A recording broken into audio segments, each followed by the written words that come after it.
iteka n'umunezero ntangere vyo gusubira kubana namwe banywanyi bacu mubana natwe mu makuru n'ibiganiro vya misi yose tubandanya gushikiriza kuri no mbonesha kure yacu kandi yanyu muhuza TV. Uyu numwanya tugiye kubagezako amakuru biriko biravugwa bigezweko ngaha mu gihugu c'u Burundi, akaba ari amakuru tuzagugaruka cane ku bivugwa mu gisata ca politike, kubivugwa ku mushinga amateka Honorable Agathon Rwasa ndetse n'imigambi iyo yarateguwe n'abategetsi bakomeye cyane bibihangange mu mugambwe CNDD-FDD.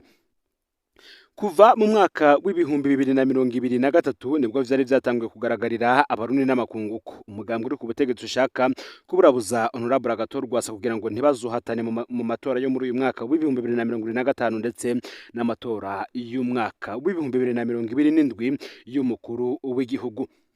Nkuko bimeze mu bihugu vyinshi vyo ku mugabane wa Afrika, imigambwe iri ku butegetsi yifuza gutwara imyaka myinshi cyane n'abategetsi bayikomokamwo bagashaka kuguma mu bibanza barimwo imyaka myinshi.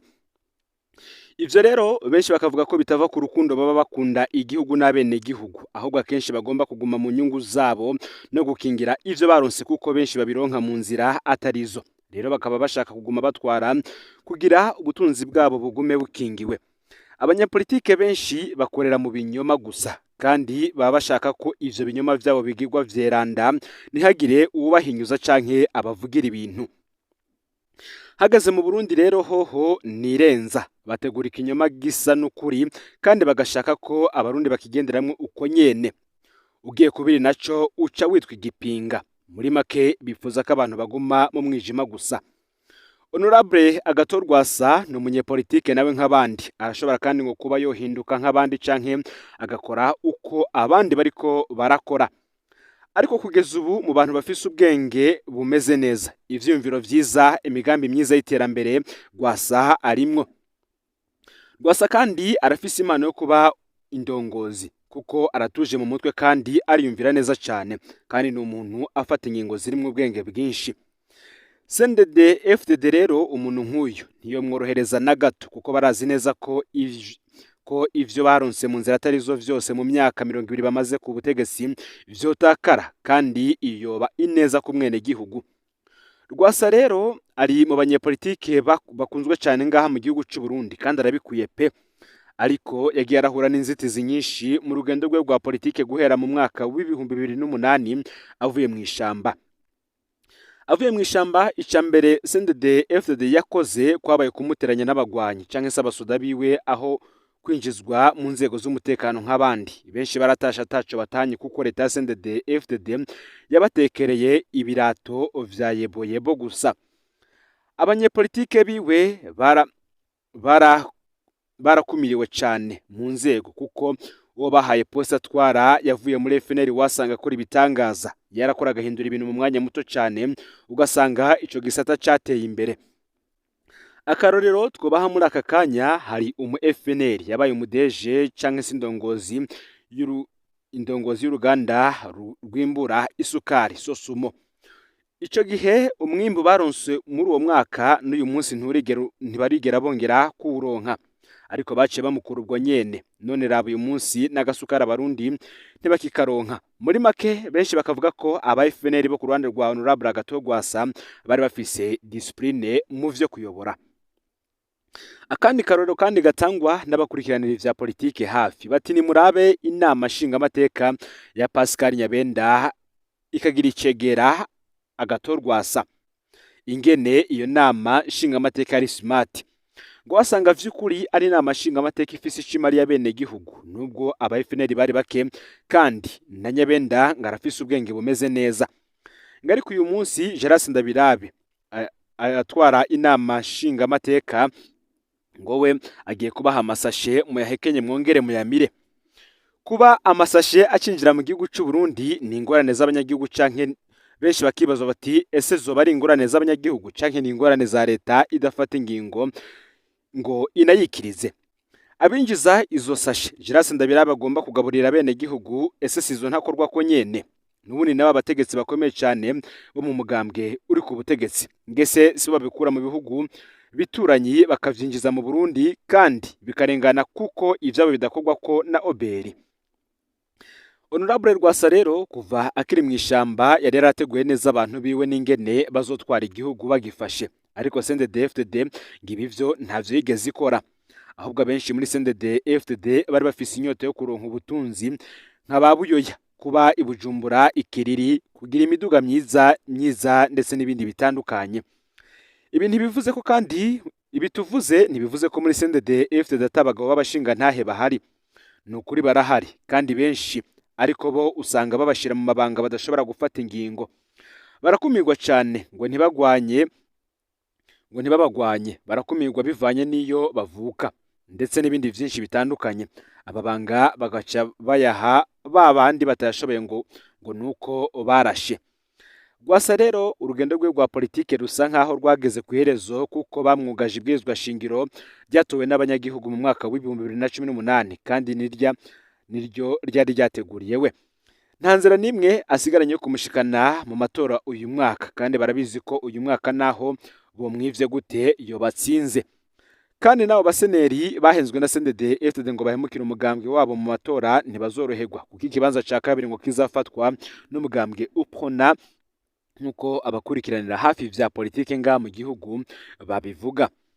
Rero abanyepolitike nka Honorable Agathon Rwasa mu bihugu vya Afrika kenshi basazira mu gasho canke mu buhungiro canke bagapfa kare. Na Rwasa kimwe muri ivyo kirashobora kumushikira ng'Imana nitabimurinda, kuko azogomba gukoresha igikundiro afise ku banyagihugu, asange akoze ikintu kidakunzwe n'abategetsi canke avuga ikintu gituma ahura n'ibibazo. Gusa nyene hari igihe abo nyene hageraho bayobora ariko babanje guhura n'ibikomeye. Mwarabibonye guhera mu gihugu ca Afrika y'Epfo kuri Nelson Mandela, mubona kurongoye igihugu ca Senegal kuri uyu munsi ari we Faye, ndetse na Hakainde Hichilema atwara igihugu ca Zambia. Benshi bakavuga ko ikintu cica politike ya Afrika ndetse byose vyicwa na fanatisme, ndetse benshi mu batwara igihugu bakaba bashaka kwikubira ubutegetsi cyane kugira ngo batazohava baryozwa byinshi mu vyo bakoze. Nkuko natangwe mbivuga rero, nkuko bimeze mu bihugu byinshi vyo ku mugabane wa Afrika, imigambwe iri ku butegetsi yifuza gutwara imyaka myinshi cyane, n'abategetsi bagashaka kuguma mu bibanza barimwo imyaka myinshi. Ivyo rero bikaba bitava ku rukundo babakunda igihugu n'abene gihugu, ahubwo akenshi baba bagomba kuguma mu nyungu zabo no gukingira ivyo baronse, kuko abenshi mu bategetsi bo ku mugabane wa Afrika amatungo yabo bayaronka mu buryo budakurikije amategeko. Benshi bariko kandi igihe umukuru w'umugambwe Seneri Honorable Agathon Rwasa yasavye leta ya Tanzania guhagarika kubandanya ubucuti n'u Burundi ataco bwungura abanyagihugu, ariko bufise inyungu ku bategetsi n'umugambwe CNDD-FDD gusa. Agathon Rwasa y'amajambo akaba yari yayashikirije mu kiganiro yahaye ikinyamakuru cyo muri Tanzania The Citizen igihe ari mu rugendo mu gihugu ca Tanzania. Muri ico kiganiro Rwasa yashikirije ko leta ya Tanzania ivyitwaramo neza iyo hageze ibijanye n'ubucuti bwayo n'umugambwe uri ku butegetsi. Mu kiganiro cyabaye mu mwaka w'ibihumbi 2023, Agathon Rwasa ikinyamakuru The Citizen mu nomero yaco bashize ahabona uwo munyepolitiki atavuga rumwe n'ubutegetsi bw'u Burundi yavuze ko kuva mwarimu Julius Nyerere Tanzania yamye ari umugenzi wa leta y'u Burundi. Agathon Rwasa ati kuva mu ico gihe cyose rero leta y'u Burundi ntirigera ihagarika gucinyiza abanyagihugu bayo. Aho rero akaba ariho Rwasa yasavye ku bijanye n'imigenderanire yoba hagati ya leta ya Tanzania n'u Burundi. Aha umushinga amateka Agathon Rwasa yari yifuza ko iyo migenderanire igirira ikimazi abanyagihugu b'u Burundi kuruta ukigirira ikimazi abategetsi b'igihugu. Muri ico gihe Agathon Rwasa yabwiye ikinyamakuru The Citizen ko leta ya Tanzania yo kwama ishinze ijisho ku bibera mu Burundi, ikanabasha gukinga mu gihe hoba hari bibi bigiye kwaduka. Agathon Rwasa kandi yabwiye ico kinyamakuru ko iyo ari imwe mu mvo nyamukuru yatumye agiranirana umubonano na bamwe mu batavuga rumwe na leta ya Tanzania. Iruhande y'ivyo kandi Rwasa yaboneyeho kwibutsa ishiramwe ry'umuryango wa Afrika y'ubuseruko EAC ko ari ryo rishinzwe hanini kwitaho ibijanye na demokrasi muri kano karere. Kuri ubwo rero abicishije mu ico kinyamakuru, Agathon Rwasa yahamagariye hanini indongozi za EAC ko zari zikwiye kubwira urongoye Burundi ko igihugu c'Urundi n'Abarundi atari ikibare c'umugambwe CNDD-FDD, abo igihugu ari igihugu c'Abarundi bose kandi bo mu migambwe yose. Gutyo rero ati zina Murundi wese afise uburenganzira bwo kubaho mu mwidegemvyo atankomanzi. Ni byinshi kandi vyagiye biraba kuri Honorable Agathon Rwasa muri urugendo rwe rwa politike, kuko benshi baribuka ubwo umushikiranganji Martin Teretse yamwagirizaga gukorana n'imihari y'iterabwoba. Bikaba ari kete umushikiranganji Martin Teretse yigeze gushira abona ku igenekerezo ya 17/0 umwaka uheze w'ibihumbi 2024 kuri Agathon Rwasa umukuru w'umugambwe SNL. Ni kete ryagira riti: mukuru w'umugambwe SNL ukanawuserukira imbere y'amategeko, tubibutse ko irikete ryasohotse Agathon Rwasa batari bamwaka umugambwe wiwe SNL ngo uhabwe Nestor Girukishaka. Ku igenekerezo ya 2/0 uyu mwaka w'ibihumbi 2024 Honorable Leonce Ngendakumana yarandikiye abakuru b'ibihugu bigize umuryango wa Afurika y'ubuseruko, ibindi bihugu be n'abatwara amashyirahamwe mpuzamakungu, abikora yiyita intumwa y'ishirahamwe rizwi nka Cadre d'Action pour la Réhabilitation d'Accord d'Arusha pour la paix et la conciliation au Burundi. Iryo kete riherekezwa n'urutonde rw'imigambwe n'amashirahamwe ya politike agize iryo shirahamwe riharanira gusubiza iteka amasezerano ya Arusha. Muri urwo rutonde twasanzemwo umugambwe SNL. Kubw'ivyo rero umugambwe SNL n'abawuserukira imbere y'amategeko bategerezwa kwemera inkurikizi zo kwifatanya n'imigwi y'iterabwoba igize iryo shirahamwe ritazwi n'amategeko. Iryo kete rya Martin Teretse ryahawe igopi kandi umushikiranganji w'ubutungane, umushikirizamanza mukuru wa Republika ndetse n'umuyobozi mukuru w'igipolisi n'abandi bategetsi batandukanye ngaha mu gihugu cy'u Burundi. Benshi rero batanguye kubona ko Agathon Rwasa rwose bagiye kumutobera mu mugambwe wa SNL ndetse no mu rugendo rwe rwa politike, kuko benshi bahise bibaza ibibazo bitandukanye. Ngirikete umuntu arisomye aribaza ibibazo byinshi.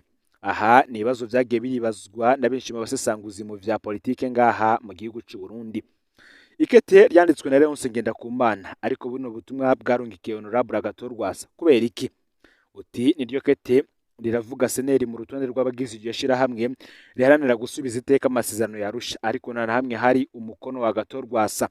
Uti kubera iki rero umushikiranganje Martin Teretse atigeze atuma ko Agathon Rwasa ngo abanza mubaze vy'ukuri ko vy'ukuri SNL arongoye rimwo muri iryo shirahamwe. Muri iryo shirahamwe benshi bati kubera iki kandi Martin Teretse yihutiye kumenyesha ko himirije ibihano bikomeye atanumvirije SNL. Ico gihe tubibutse ko yari rongowe na Honorable Agathon Rwasa. Ikindi kibazo benshi bibajije bati leta y'u Burundi nta rutonde irigera ishira rwerekana amashiramwe n'imigambwe rwita imigwi y'iterabwoba. None umurundi araheza akamenya gute abo kizira kuvugana kuja hamwe canke kwandikira hamwe ikintu gisaba ineza y'igihugu? Ngase ni bande bagize iryo shiramwe riharanira gusubiza iteka amasezerano ya Arusha ese leta Ndayishimiye isanzwe ifata nk'imigwi y'iterabwoba? Ikindi kibazo kigira kane bati mbega ni ryari umuntu yagirizwa kwifatanya n'imigwi y'iterabwoba mu gihe ata mugambi na mutoyi basangiye ujanye n'ibikorwa vy'iterabwoba? Gusaba ko amasezerano ya Arusha asubizwa iteka coba gifatwa mu Burundi nk'igikorwa c'iterabwoba? Icya gatanu ati ubwo ntakenewe itegeko ritomora neza mu Burundi ibikorwa vyitwa ivy'iterabwoba ku buryo umurundi wese azoheza akavyirinda. None umushikiranganje wese azoza aravyuka yadukana ivyo we yita ibikorwa vy'iterabwoba? Uti mbega abakuru b'ibihugu bandikiwe iryo kete nabo nyene bafata ko ico ari igikorwa c'iterabwoba gikwiriye kugwanywa mu karere? Kw'iterabwoba rigwanywa mw'isi hose, leta y'u Burundi yoba igiye gusaba amakungu kugwanya iterabwoba rivuye kuri iryo kete? Benshi bati rero hari imvugo yitwa inyendamuvano ya Ndyogo.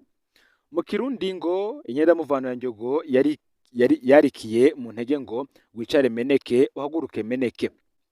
Benshi akaba ariho bari batanguye kubonera ibimenyetso vy'uko umugambwe SNL wa Honorable Agathon Rwasa wari ugiye gutangura kuburabuzwa mu bikorwa vyawo vya politike. Benshi bati ubu ni igiki umugambwe SNL woba warusigaye urekuriwe mu gihugu cy'u Burundi? Ico gihe akaba ari ca gihe Agathon Rwasa atari yakwakwa umugambwe. Kuva hari abanywanyi bakeyi bo mugambwe bandikiye umushikiranganje Martin Teretse ko batemera Agathon Rwasa, ibikorwa vyose vy'umugambwe vyarahagaritswe. Ingoro z'umugambwe zirabomogwa hirya no hino mu gihugu, aho nta matoza yigeze akurikira, ahubwo umukuru wa CNDD FDD ari we Reverend Ndikuriyo yaciye abiha insiguro yitwengera. Umukuru w'igihugu nuko abanywanyi ba SNL hirya no hino mu gihugu babandanya guhagarikwa ku bintu bidafashe. Tubutse ko uyu SNL ari umugambwe ugira kabiri mu gihugu. Uyu kandi ukaba ari ukirongwe na Agathon Rwasa, bakaba bavuga ko wari umugambwe wari kizigenza w'imigambwe itavuga rumwe n'ubutegetsi. Icitwa demokrasi ngo ni kiba mu gihugu kitagira umugambwe ukomeye utavuga rumwe n'umugambwe ufise ubutegetsi. mu bihugu demokarasi ikomeye abategetsi ngo ntibarekuriwe kwivanga na gato mu bikorwa vy'umugambwe batavuga rumwe iyo ata mpande zibiri za politike zikomeye ziboneka ko zihiganwa kandi zigahabwa ububasha bungana, umunyagihugu nta mahitamo aba agifise. Demokarasi niba ikiriho. Ikiboneka rero co nuko intumbero ya CNDD-FDD yari uko amatora y'uyu mwaka w'ibihumbi 2025 azogera seneri itakiri umugambwe uhagaze, agatorwasa atagifise umwidegemvyo. Rero amakuru yaragezwe ko muri aka kanya ufyonde subscribe canke sabone niba utari wafyonda ko kugira ngo utoje ucikanwa nayo dushikiriza, usangiza n'amakuru bagenza aho bari hose kugira ngo nabo baje baraba mu bambere bashikirwa nayo biriko biravugwa bigezwe ko ngaha mu gihugu cy'u Burundi yo mu gisata ca politique agati y'akazi na muntu, imigenderanire n'ane makungu ndetse n'ibindi vyinshi bitandukanye biriko biravugwa ijya nino ngaha mu gihugu cy'u Burundi. No Muhuza TV rero Imana bahizegere mu bikorwa vyanyu vya misi yose muriko murakora.